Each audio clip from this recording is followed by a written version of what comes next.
బాలీవుడ్ లో summer season ముగిసింది. వర్షాకాలం మొదలైంది. ఆడియన్స్ ని థ్రిల్ చేసేందుకు అరడజన్ సినిమాలు ఆడియన్స్ ముందుకొచ్చాయి. వాటిలో ఓ చిన్న సినిమా సాలిడ్ కలెక్షన్స్ తో దుమ్ము రేపుతోంది.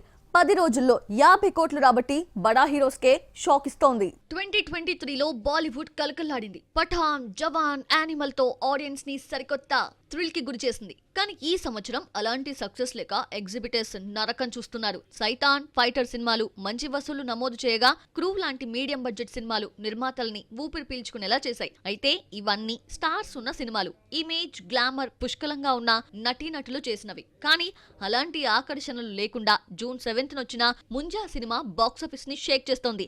2 వారాల్లోనే 55 కోట్లకు పైగా వసూలు రాబట్టింది. ముంజా అనేది ఒక పిల్ల దయ్యం చుట్టూ సాగే వెరైటీ స్టోరీ. మున్ని అనే అమ్మాయిని ప్రేమించిన ముంజా పెళ్లి చేసుకోవాలనే కోరిక తీరకుండా చిన్న వయసులోనే ఒక ప్రమాదంలో కన్ను మూస్తాడు. అక్కడే దెయ్యంగా మారి తిరుగుతూ ఉంటాడు. బిట్టుని చూడగానే అలర్ట్ అవుతాడు. అతనికి మాత్రమే కనిపిస్తూ విచిత్రమైన హింస పెడతాడు. దీని వెనుక 1950 నాటి ఫ్లాష్ బ్యాక్ ఉంటుంది. విఎఫ్ఎక్స్ విషయంలో టీం తీసుకున్న శ్రద్ధ, ఆదిత్య సర్పోర్ధర్ చూపించిన క్రియేటివిటీ రెండూ ఈ సినిమాకి ప్లస్ అయ్యాయి. దెయ్యాలను వదిలించే పాత్రలో మన కట్టప్ప సత్యరాజ్ కనిపించడం విశేషం. చందు ఛాంపియన్ ని తట్టుకొని మరీ ఈ సినిమా వసూలు రాబట్టడం అందరినీ ఆశ్చర్యానికి గురిచేస్తోంది.